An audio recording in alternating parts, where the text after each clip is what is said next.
Favorite colors. My very favorite color is purple. There are not a lot of things that are purple. Some grapes are purple. Sometimes the sky looks purple.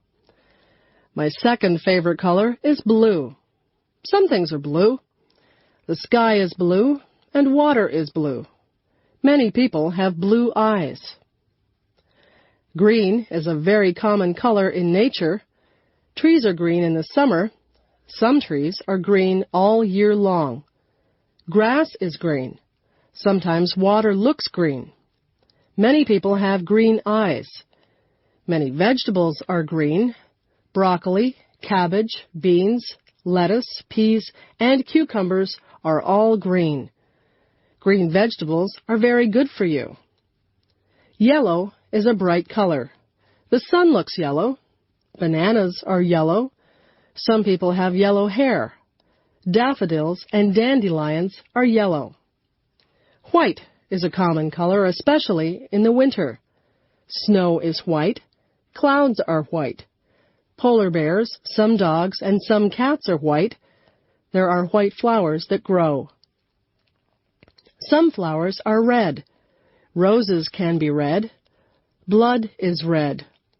Sometimes the sky is red at night or in the morning. Artists use all these colors to make beautiful paintings. Nature used all these colors to make the beautiful earth.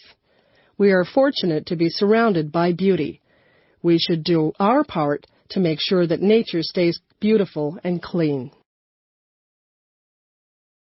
Making friends. I used to be very shy. I would not go up to someone that I did not know and say hello. I was afraid that people would not want to talk to me. I have changed. I have become less shy. I have learned that making friends is easy to do. All you have to do is say hello. Most people will respond to a smile and a friendly hello. People will begin to talk to you about little things in their lives. You will soon realize that you have something in common with that person. Whenever I start talking to a new person, I find that there is some interest that we share. Maybe we know some of the same people, or we went to the same school. Often we find that we like the same music or the same movies. It is easy to have a conversation with someone once you find a topic that you can both relate to. The most important part in making friends is to listen to what the other person says. If you take an interest in them, they are sure to take an interest in you. I have learned many things from meeting people. I have had many fascinating conversations, and I have made a lot of good friends. One day, a girl came up to me and said that she was lost. She couldn't find her way to her English class. I said that I was going to that class too. I told her to come with me. We began talking, and we became very good friends. That was a few years ago. She is still one of my best friends. Just think, if she hadn't been lost, we might never have become friends. Getting old. My grandfather is getting old. When I was younger, my grandfather would carry me on his shoulders, and we would go for a walk. Now my grandfather cannot put me on his shoulders. He has a hard time walking, and he uses a cane. My grandfather used to have lots of hair. Now he is bald. His skin doesn't look like it used to. It is more wrinkled. My grandfather takes more naps than he used to. He goes to the doctors and takes pills for his heart. I love my grandfather very much. I don't like the fact that he is getting older, but my mother says that growing older is just a fact of life. She says that we will all get older. Sometimes my grandfather forgets things. My mother says to be patient.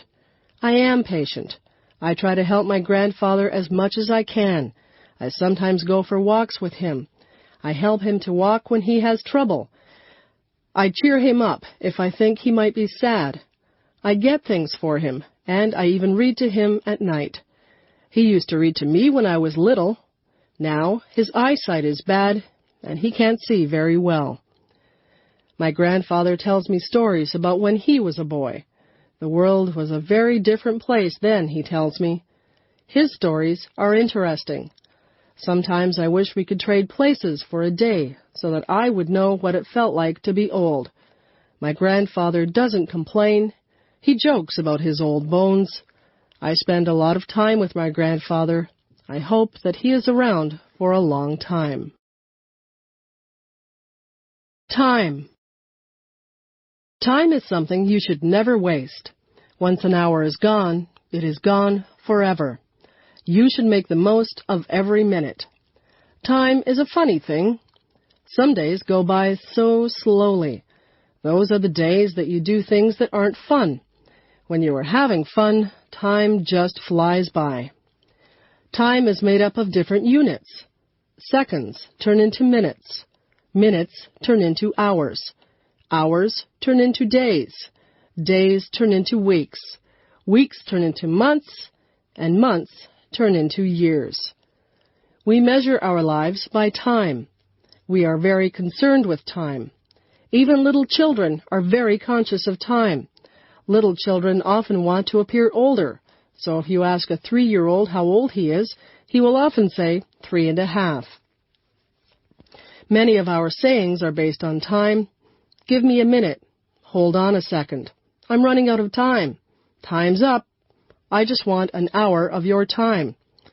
All of these are common things that we say, and they're all based on time. We are a society that lives by the clock.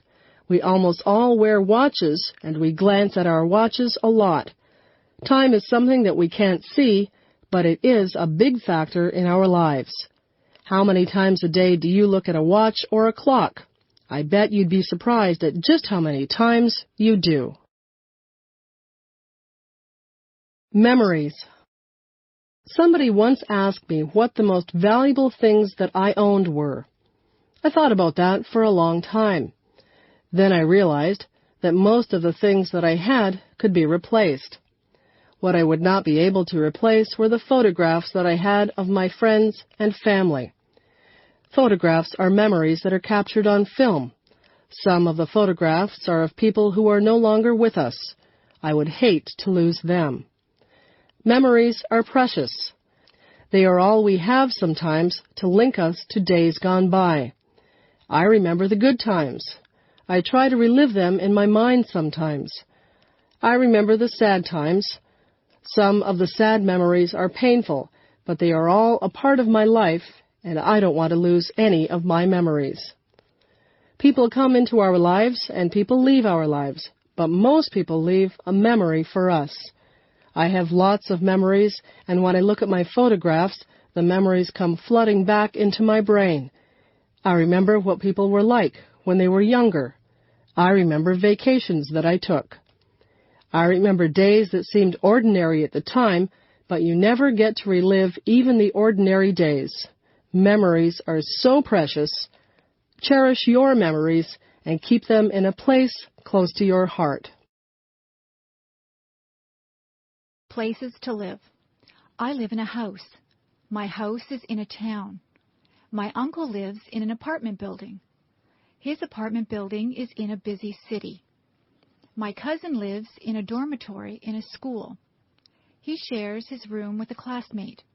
My uncle lives out in the country. He lives on a farm. The police caught a criminal. Now the criminal lives in prison. When I go to summer camp, I live in a tent. When my parents go on vacation, they live in a motel or a hotel. A motel only has 1 or 2 floors. A hotel usually has many floors. My aunt and uncle live in a trailer. They like to move around from place to place. My friends live in a cottage by a lake. My grandfather lives in a retirement home. Many people who are about the same age as he live there. I would like to live in a palace. I think you have to be a king or a queen or a prince or a princess to live in a palace. Bathroom. There is a bathtub in my bathroom. On the wall over the bathtub, there is a shower head. We have a shower curtain hanging on the rod over the bathtub. If you want to take a shower, we close the curtain. There is soap and shampoo in the bathroom. The soap is used for washing yourself, and the shampoo is used to wash your hair. Towels are hanging on the racks. There are washcloths or face cloths to wash yourself with. The sink has hot and cold taps. There is a plug for the drain. When you pull the plug, the water runs out of the sink. There is a toilet in the bathroom. When you flush the toilet, the water swooshes out of it. There is toilet tissue hanging beside the toilet. We keep other things in the bathroom too. There is a medicine cabinet which holds painkillers, toothpaste, and makeup. My mother likes to wear a lot of makeup on her face. There is also hairspray and gel. There are brushes and combs for our hair. There are toothbrushes and dental floss for our teeth. We only have one bathroom, so we line up to use it. It is good to have more than one bathroom in a house. The bedroom. My bed is nice and soft. I have a pretty bedspread on my bed. I have sheets and a blanket on my bed also. I use 2 feather pillows. My pillows have pillowcases on them. My dresser has a mirror on it. I have a lamp on top of my dresser. I also have some picture frames with pictures of my friends and family on top of my dresser.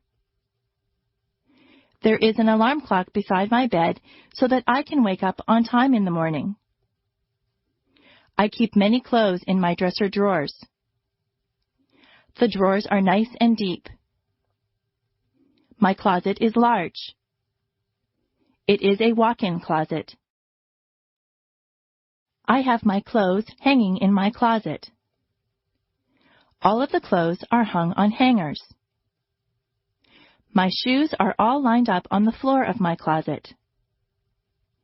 There are shelves at the top of my closet. I keep games up there. There is a rug on my bedroom floor. My bedroom window looks out over the backyard. There are curtains on my bedroom window. My bedroom is very cozy. At night, I turn off the lamp and get under the covers. I set my alarm clock for 7 o'clock. I lay my head on the pillow and I fall asleep. I want to dye my hair green. Many of my friends have dyed their hair different colors. I don't mean normal hair colors like brown or black. My friends have dyed their hair orange, purple, and blue. I told my mother that I would like to dye my hair green. I explained to my mother that I would only use food coloring. The green would not last forever. My mother said that dyeing your hair was a silly fad. She said that I would not look good with green hair. I said that if I couldn't dye my hair green, maybe I could get a nose ring. My mother said no. I said that maybe a tattoo on my arm would be nice. My mother said, no way. My mother said that she did some crazy things when she was a young girl. She said that she used to iron her hair to make it straight. That sounds quite boring to me. My friend Joan came over. Her hair is dyed bright pink. My father said, nice hair, Joan. I don't think that he really meant it. My mother says that when I am an adult, I can dye my hair whatever crazy color I like, but for now, she would like me to leave my hair its natural color. I tried to tell her that all my friends were doing it. My mother asked, if all your friends were jumping off a cliff, would you do it too? I said, no. I think I'll have to wait to have green hair, but maybe by the time I'm old enough to dye my hair green, I won't want it that color. My mother says that fads change all the time. One day, something might be popular, and the next day it's not in style at all. I'll just have to live without green hair for now. I wonder what the fad will be next month. The birthday gift. It is going to be my father's birthday. What can I give him? I don't have much money. I have looked all through the stores, and I have not found anything that I think he would like or that I can afford. I have thought very hard about what to buy for him. I thought that he might like some candy, but my father really doesn't eat many sweets. I thought that he might like a new shirt, but he has lots of clothes. I can't afford a new car or computer for him. I was watching him on the weekend. He cut the grass, washed the car, took out the garbage, weeded the garden, and watered the plants.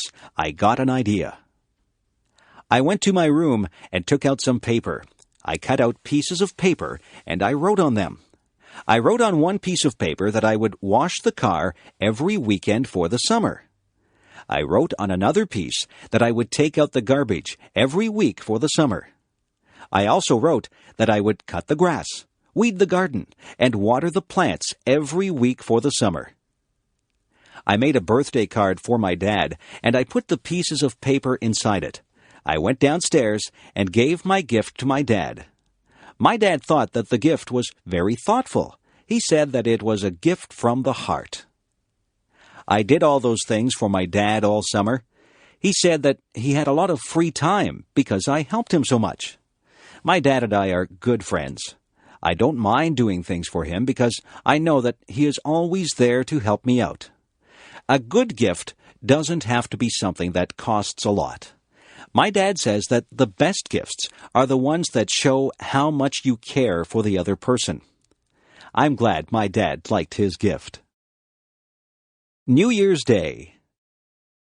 On New Year's Day, people start a new year. Many people make resolutions. They resolve to be better people. Some people decide that they will lose weight so that they can be healthier. Some people decide to give up smoking. They also want to be healthier. There are all kinds of resolutions that people make. Some people try not to lose their tempers. Some people say that they will work harder. There are people who try to give up bad habits. Every year, my brother says that he will stop biting his nails. He stops biting his nails in January, but by February, he always starts again. That is the thing about New Year's resolutions. People seldom keep them. Everybody starts out with good intentions, but it is very hard to stick with them. I don't make New Year's resolutions. I find that I just break them. I just work day by day to break my bad habits. I know that I eat too many sweets. Every day, I just try to resist them. I think that every day is a new day, regardless of whether it is New Year's Day or not. Bad habits are hard to break. The best thing is never to start any bad habits. I don't know if my brother will ever stop biting his nails, but I know that each January he intends to stop. Maybe one of these New Year's days he'll get over that habit. If I could fly. I sometimes imagine what it would be like if I could fly like a bird. Just imagine what it would be like to soar into the sky, flying high above the trees. You could stand on high rooftops and never be afraid of falling. You would see so many things as you flew over rooftops and forests.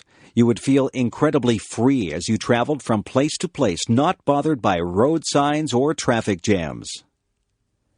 If I could fly like a bird, I would start from my backyard and travel through town. I would look down on the houses and factories. When I got tired, I would land in a field and take a nap. I would travel above rivers and follow them as they wound along and emptied into lakes and oceans. I would fly above parks, and I would call out to the children as I flew high above them. I would dip and dive as I flew. I would soar up high and dive down low so that I could almost touch the treetops. Have you ever flown? I know that you can't fly like a bird, but you might have taken an airplane ride. When you're in an airplane, you pass through clouds. It is exciting to take an airplane ride. I love taking airplane flights. I like to look down at the earth. When you're up that high, everything below you looks tiny. That's the closest I'll get to flying like a bird. but I can still use my imagination and spread my wings and soar high above the world just like a bird. Advice. Sometimes my mother gives me advice. She tells me to save my money for a rainy day. She says that I should eat my vegetables if I want to be strong when I grow up. She says that you reap what you sow. I didn't know what that one meant, so I asked her. She said that if you are good to people, they will be good to you. If you do bad things, then bad things will come back to you. My mother is always giving me advice. She says that a penny saved is a penny earned. I am still thinking about that one. Some of these things are difficult to understand. My mother is very wise. She says that she has learned from her mistakes. She tells me that she would like me not to make mistakes, but she says that everyone does make mistakes. The important thing is that we learn from our mistakes. My mother says that nobody is perfect. My mother tells my sister that time is precious. My sister wastes time, and my mother doesn't like that. My mother tells me to be true to myself. She says that I should not follow the crowd. I should listen to my own conscience and do what I think is right. She says that it doesn't matter if you fail at something. The important thing is that you try. If you've done your best, then that is all that matters. I listen to my mother. I think she gives very good advice. My mother has a lot of common sense. I hope I am as wise as she is when I have children of my own. Sometimes I wish that she would not give me so much advice. I think that I know what I'm doing. But in the end, I always remember what she has said, and I try to live by the standards that she has set for me. Take the advice that your parents give you. They only have your best interests at heart. A trip to the hospital. I have to get my tonsils out. I'm not really happy about it, but I'm tired of being sick and having sore throats. I have to go to the hospital 2 hours before my surgery. My mother will go with me. The nurses will take my temperature and check my blood pressure. They will make sure that I am ready for my operation. I will be dressed in a white gown, and I will be wheeled down the hall to the operating room. I can't have anything to eat or drink for a long time before my surgery. My mother will walk down the hall with me. Then she will wave goodbye as they wheel me into the operating room. The doctor and the nurses will be busy in the operating room. They will be getting ready to perform my surgery.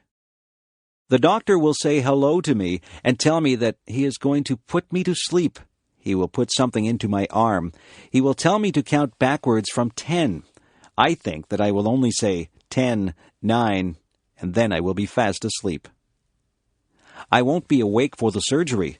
When I wake up, I will be surprised that the surgery is over. My throat will hurt and I probably won't feel very good. My mother will be there with me. The nurses will give me a drink and try to make me comfortable. I won't be in the hospital overnight. I will go home later in the day. My parents will have to make sure that I have a lot to drink. I can't eat any hard foods or they will hurt my throat. I will sleep a lot because I will not feel very well for a couple of days.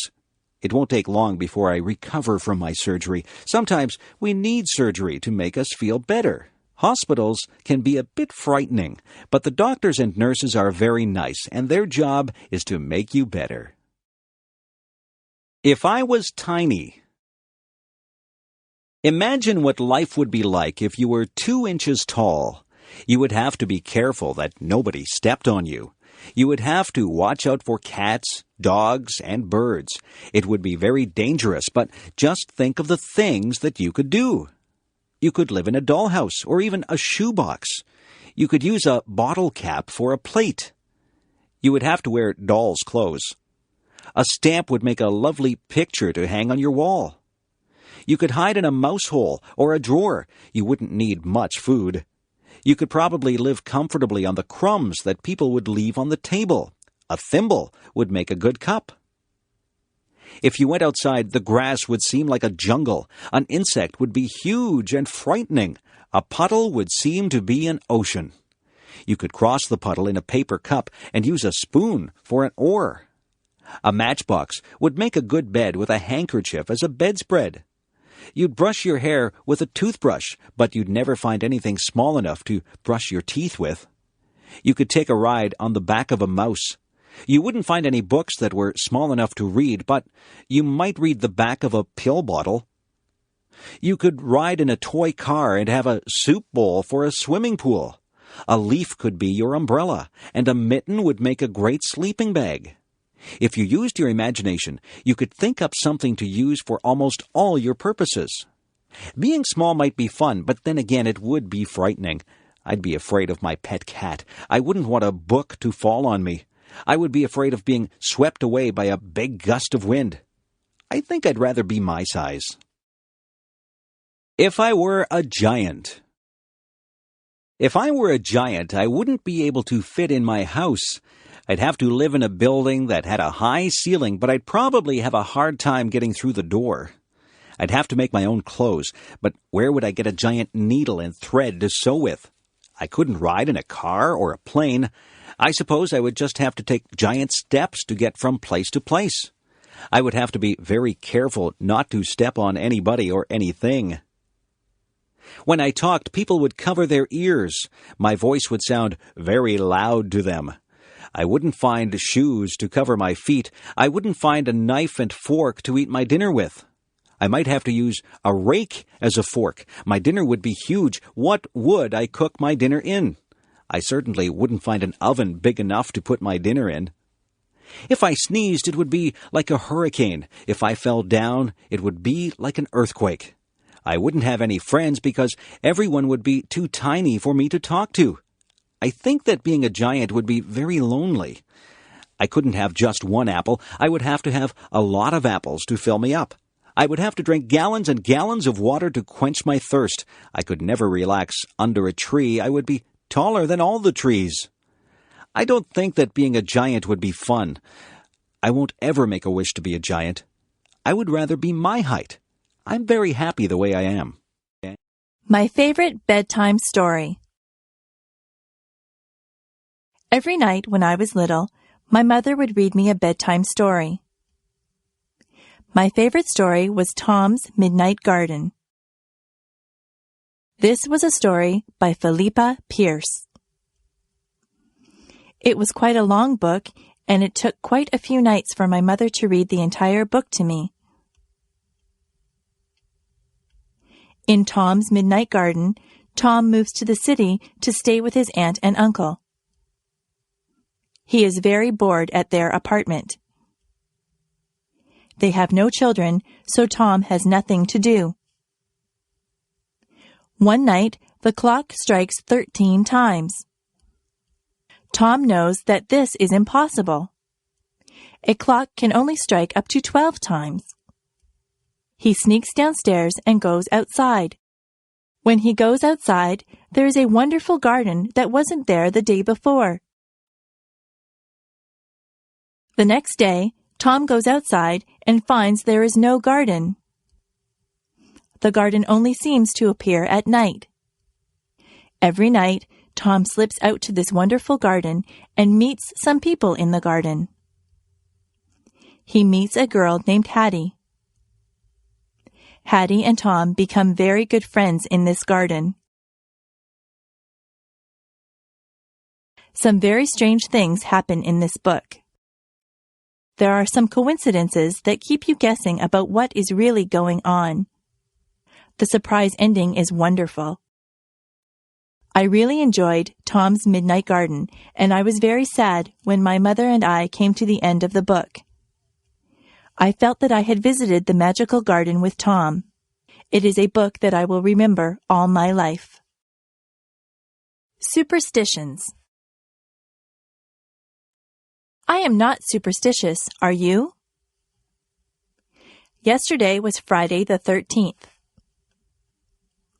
Some people think that Friday the 13th is an unlucky day. I think that it is just like any other day.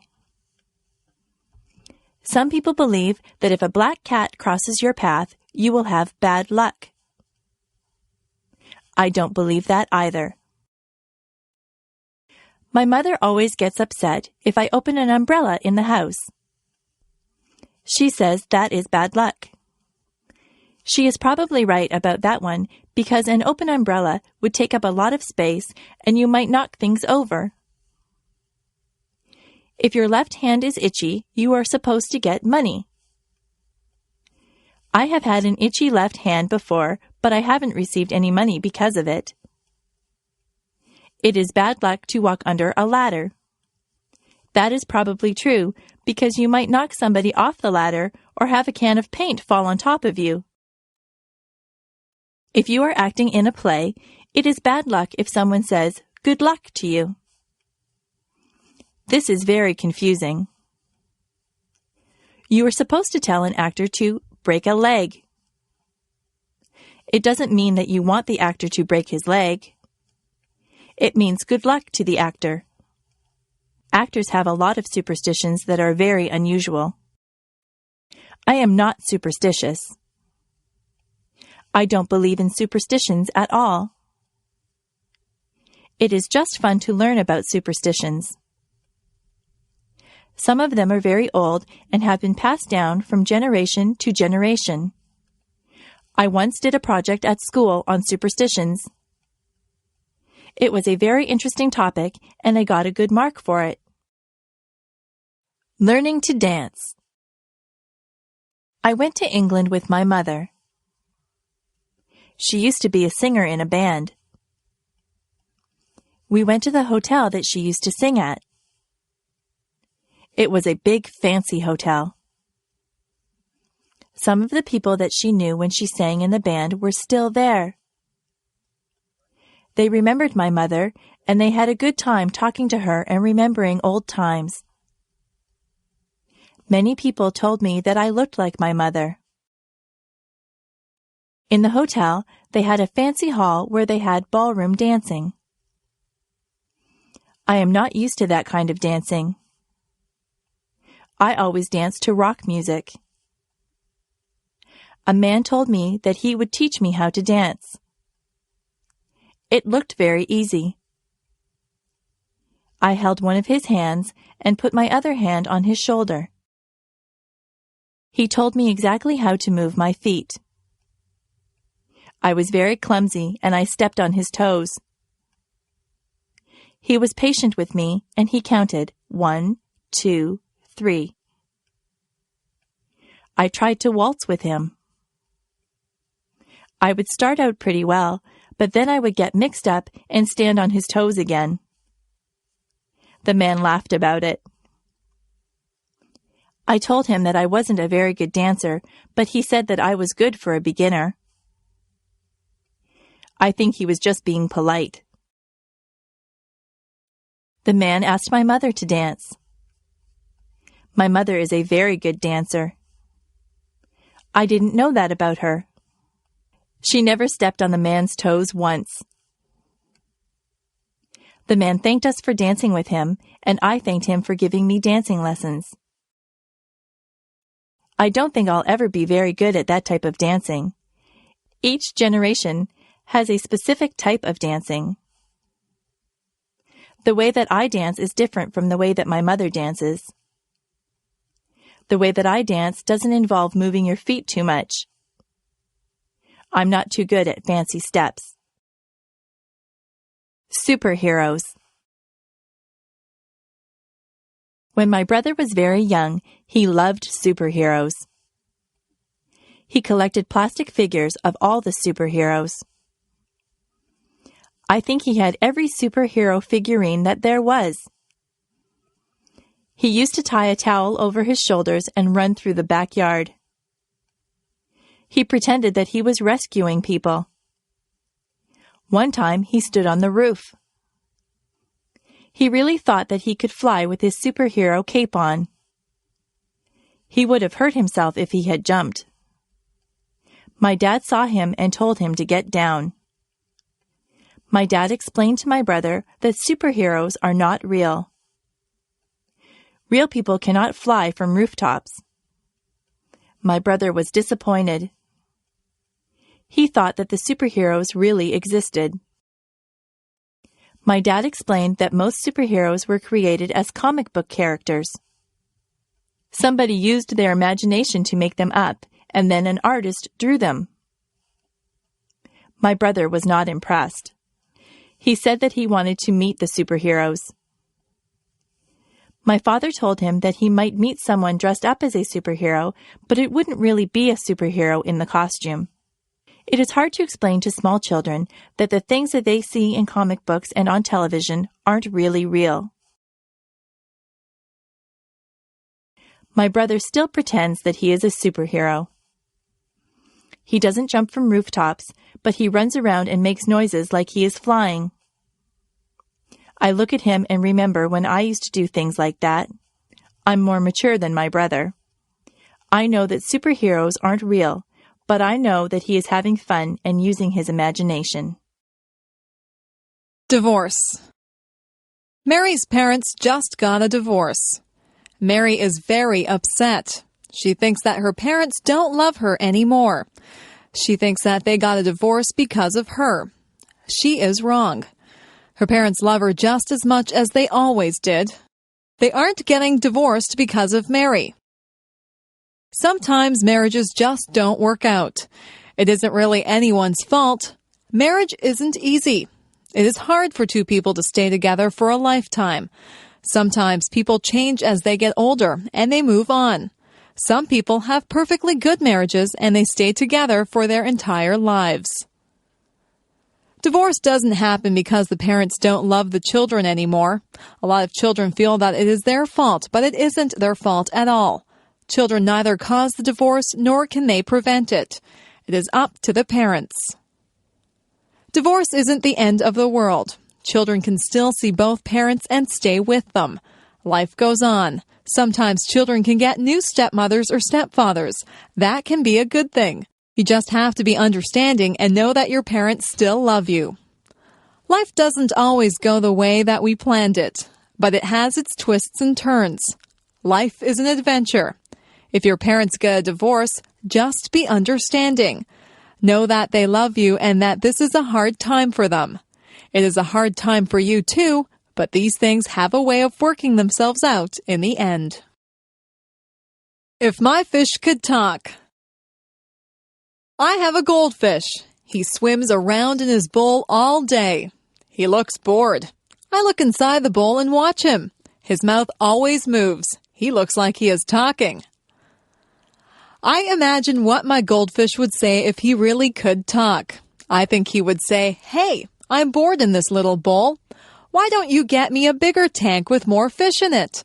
I would like to have some friends to swim around with." I went out and bought a bigger tank for my goldfish. I put some plants at the bottom of the tank, and I got a miniature deep-sea diver to put at the bottom of the tank. I looked into the tank and imagined what my goldfish was saying. He seemed to be saying, "This is a nice tank. It's roomy in here and you decorated it well, but I still don't have any friends to swim with." I went to the pet store and bought 3 more goldfish. I put them into the tank.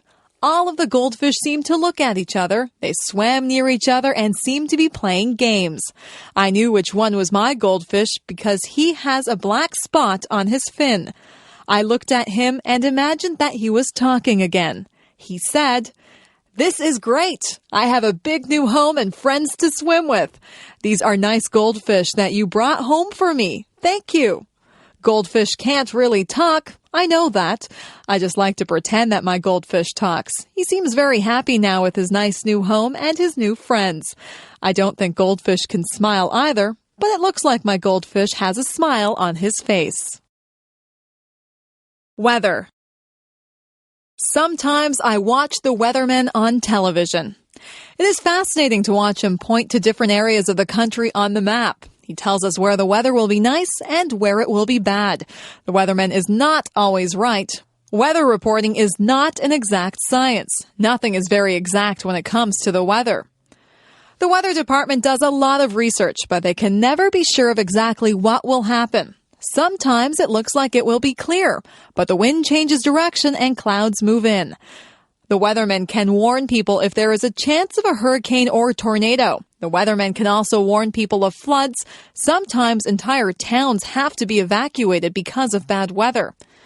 It is important to be aware of the weather. For example, it is not good to be caught in the middle of a field when there is going to be a thunderstorm. You might want to take extra precautions if there is going to be a heavy snowstorm. You would need to be in a secure place if a hurricane or tornado was predicted. You might want to cancel a picnic if you knew that it would rain that day. The weather affects us in so many ways. Some people are really affected by dull, cloudy days. If there are no sunny days, they become very depressed. Heavy air pressure can cause some people to have headaches. Weather affects all of us in one way or another. It is always a topic of conversation. People often say things like, "Hello, it's a beautiful day today." Often we plan our lives and activities around the weather. So if you are planning on walking home tonight, keep an eye on the sky. Are those rain clouds up there? You might need an umbrella. How to avoid catching a cold. How many colds do you catch in a year? Most of my friends catch quite a few colds. They cough, sniffle, and sneeze. They carry around tissues and blow their noses all the time. Their eyes water and they have scratchy throats. I don't get many colds. In fact, I can go for a whole year and never catch a cold. This is why I consider myself an expert on how not to catch a cold. I'll tell you how to avoid catching a cold. I think that you need to take a lot of vitamin C. I eat a lot of fruits and vegetables. I drink fruit juice too. I also take vitamin C pills. Whenever I begin to feel a cold coming on, I make sure that I have taken my vitamin C pill and I drink a lot of orange juice. That usually knocks the cold right out of my system. I make sure that I get a lot of fresh air. In the winter, a lot of buildings are shut up tight so that the air is stale and people's germs circulate through the buildings. I get outside and breathe in fresh, clean air. If somebody is rude enough to cough or sneeze right in front of me without covering his or her mouth, I just hold my breath for a second. I'm not sure if this works or not, but I don't want to breathe in anybody's cold germs. Many germs are passed through hands. It is important to wash your hands thoroughly if you touch anything in a public place. If I hold a banister while I'm walking down the stairs, I think of all the people who have used that banister, and I make sure that I wash my hands before I eat. Doorknobs also have a lot of germs on them. Money is another thing that is passed from hand to hand and is covered with germs. Sometimes I see people stick money into their mouths. Just think of all the germs that you would be putting into your mouth if you did that. If you just give it a little bit of thought, you can avoid a lot of germs that cause colds. If you eat good food and stay fit, your body will be able to fight off the germs that causes colds and other diseases. It is not always possible to avoid colds, but if you do catch a cold, drink plenty of fluids and get a lot of rest. The future. I sometimes wonder what life will be like in the future. Life has changed so much in just the past few years. I'm sure that there are still big changes that are coming. Do you think we'll still drive cars? Maybe we'll get into computerized vehicles that we won't have to drive. We'll just push a few buttons and the vehicles will take us to wherever we have to go. Maybe there won't be roads. We might just fly through space to get where we want to go. Instead of telephones, we'll just use our computers. We'll be able to see each other when we talk. That type of thing is already happening. Maybe we won't have to cook our meals. We might be able to push buttons to order whatever we want. A nice roast beef dinner or an ice cream sundae might just pop out of a machine. It would be nice to have a robot to clean the house for you. In the past few years, computers have been extremely important. People used to write to each other through the mail. Now people communicate so much more frequently through email. Most of my friends own computers. If we had all of these things to do the work for us, what would we do? We would still need people to program the computers. We could spend more time being creative rather than doing everyday chores. The future holds many surprises. I'm sure that technology will become even more and more amazing. When my parents were young, they had never even seen a color television. Nobody owned a computer. It doesn't take long for things to change a lot. Who knows what amazing things are in store for us? Giving a speech. I had to give a speech last week. I gave a speech to 300 people. I had to speak in front of a group of students. I had to tell them about a campaign that we were having to raise money for cancer research. Giving a speech can be a difficult thing. When you stand in front of a big crowd, you can get very nervous. Some people feel like they have weak knees. Their legs feel as if they are made of rubber. Their heart beats very hard inside of their chest. Their palms get sweaty. Some people even become short of breath. For some people, giving a speech is their worst fear. When you give a speech, everyone is looking at you. They are waiting to hear what you have to say. When you have 300 people looking at you, you have 600 eyes that are on you. It is a little frightening when you think of it that way. Before I give a speech, I take 3 big breaths. I calm myself and I remind myself that what I have to say is important. I like to be sure of what I am going to say, so I practice my speech in front of a mirror at home. I like to look like I am relaxed and friendly. They say that practice makes perfect, so the more speeches that you give, the better you will become at it. Whenever I have to give a speech, I imagine that the audience is just one big person. I look out into the audience until I find a friendly, smiling face. I focus on that person, and I pretend that I am just talking to them. I've become used to giving speeches. I am more relaxed now than I used to be. People tell me that I do not look nervous at all. I like to hear that. Sometimes I do feel a little flutter of nervousness, but I just ignore it and do the best that I can. Giving a speech is not as scary as it appears to be. Anyone can do it with a little practice. Moving to another country. My friend Steve moved to another country. He had lived in Canada all his life and he moved to Japan. Life in Japan was very different for Steve than what he was used to. At first, Steve suffered from culture shock. His whole life seemed different. He was not used to the way of life in Japan. Steve was not used to the large crowds of people that walked up and down the streets in Japan. In his hometown in Canada, the streets were fairly quiet. Steve had to get used to the food. In Japan, the people eat a lot of fish. Steve had never eaten much fish before. Steve wanted pizza, but it was expensive in Japan.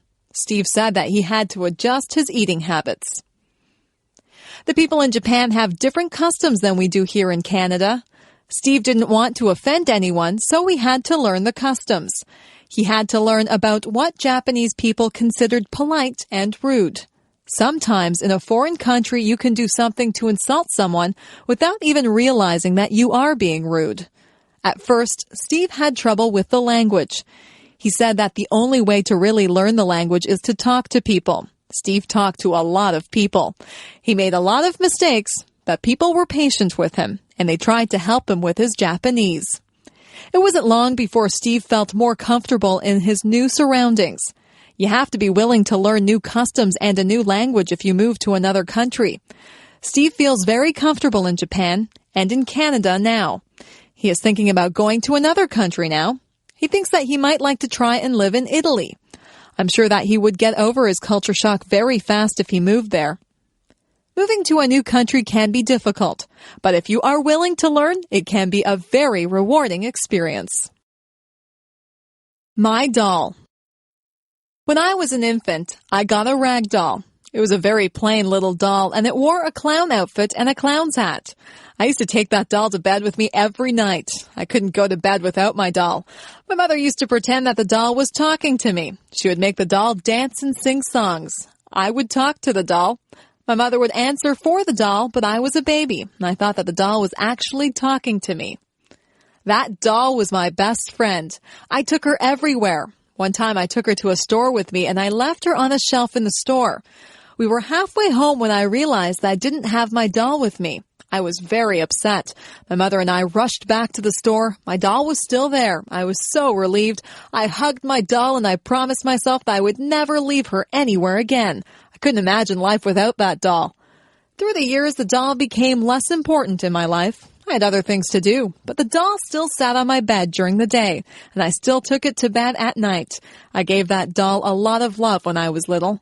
In fact, I love that doll so much that she looks tattered and torn now. There are parts of her face and hands that are almost worn away. I had a lot of other toys when I was little, but none of them were ever so important as that doll. I don't play with toys anymore, but that doll is still in my room. She sits in a special chair in the corner. I'll always have that doll. No matter how worn out she is, I'll always keep her and cherish her as part of my early childhood. I am curious. I am curious about many things. I would like to find the answers to a lot of questions that I have. What holds the stars up in the sky? Why does ice form on the top of the lake when it is cold? Is there life on other planets? Why do we not fall off the face of the earth? How do caterpillars turn into butterflies? All of these things are mysteries to me.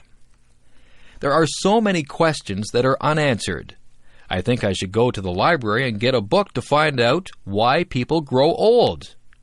What makes a television work? I also want to know where electricity comes from. Who is the strongest person in the world? Who is the smartest person in the world? Why do some people have blonde hair and some people have black hair? Why do people in different countries speak different languages? Why do people have to die? Why are no two snowflakes alike? What makes people fall in love? What makes the rivers run? Why does the sun rise every morning? How did the oceans form? Why did the dinosaurs vanish from the earth? I wonder if I'll ever find out the answers to all of my questions. I think I'll have to study hard and stay in school to find out everything that I want to know. Some questions never get answered. It is good to be curious. People who are curious about things are the ones who learn a lot, and some curious people go on to invent things and make important discoveries. Creative people.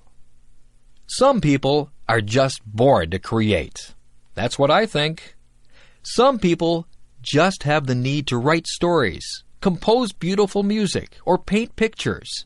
Creativity seems to be inside them, and they need to let it out.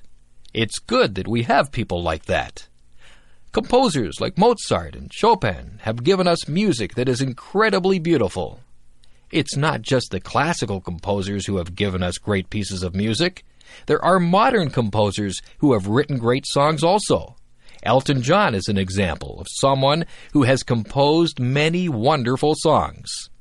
Andrew Lloyd Webber has given us some very popular musicals like Cats and The Phantom of the Opera. There are so many talented and creative people in this world. When you visit an art gallery, you marvel at how artists are able to recreate realism or make up something that seems totally unreal, yet beautiful. The American artist Norman Rockwell painted some pictures that actually look like photographs. He tried to portray life as it was in America. Through his paintings, one can get a good sense of American life through the years. On the other hand, artists like Jackson Pollock did not portray realism. Jackson Pollock painted abstract pictures. His paintings are just as good as Norman Rockwell's, but they are entirely different. Some books that we read are classics. Mark Twain portrayed American life through his characters Tom Sawyer and Huckleberry Finn. Charles Dickens brought Victorian England to life through his books. Most people are familiar with his Christmas Carol, where the mean and miserable Scrooge learns the true meaning of Christmas. People don't have to read the classics.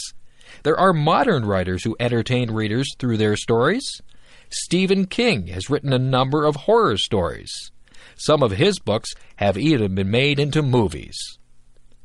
We are lucky to have creative people who share their gifts with us. If you are lucky enough to be creative, you should use your talents to create works of art that we can all share.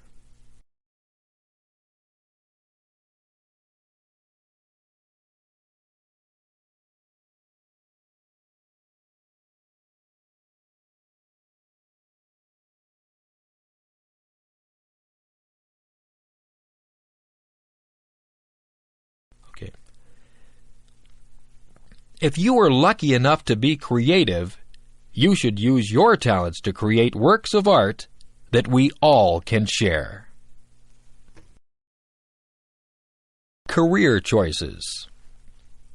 What do you want to be when you grow up? There are so many things that you can be. You might want to work in the field of law. You could be a police officer. You could be a judge or a lawyer. Maybe you'd like to work in the food industry. You could be a cook or a waitress. You might want to manage a hotel dining room. Perhaps you would want to do room service in a hotel. You could be a chef and make fancy meals for people. Maybe show business is what you'd like to be involved in. You could act in television shows or movies. You could sing or play an instrument in a band. If you like to help people, you could go into medicine. You could be a doctor or a nurse. You might be a surgeon and operate on people. There are other jobs in the field of medicine too. You could be an X-ray technician or a lab technician. It takes a lot of education to be a doctor. Maybe you would rather be a teacher. You could teach in a primary school or a high school. If you don't want to work with children, you could become a professor at a university. There are hundreds of other jobs to choose from too. You might want to fix cars or work in a store. You could be a dentist or a veterinarian. You could be a janitor or a zookeeper. There are so many jobs that I just can't name them all. Maybe you'd like to be a minister or an organist at a church.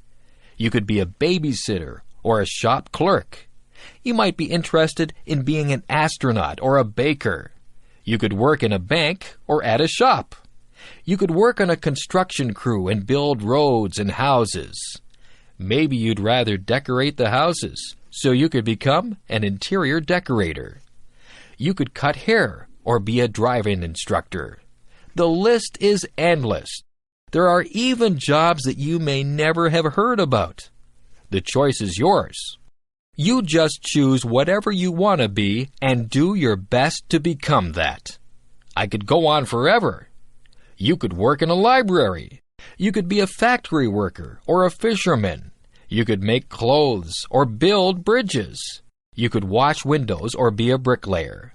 The possibilities are endless. I need glasses. I have been having trouble seeing the blackboard. Everything is blurry. I keep getting headaches. I told my mother about it, and she made an appointment with the optometrist. I went to a place where they made me read words and letters on a chart.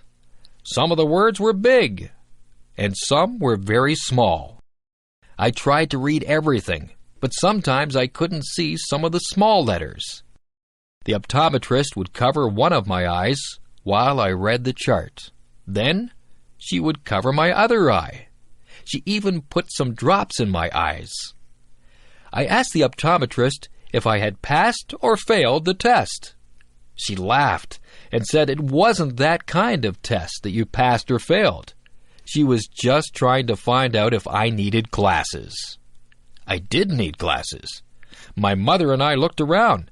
There were many pairs of frames. I wanted something that was in style. I tried on many pairs of frames. Some of them looked good on me, and some of them looked really funny on me. I finally chose a frame that was my favorite. I gave them to a lady who did some measurements. She told me to come back on Friday to get my glasses. On Friday, I got my glasses. My friends liked them. They said I looked smart in my glasses. I wore them to school on Monday, and I was able to see the blackboard clearly. I didn't realize how much I hadn't been able to see. Now I don't get headaches anymore. I'm glad that I have my glasses. Everything is a lot clearer now.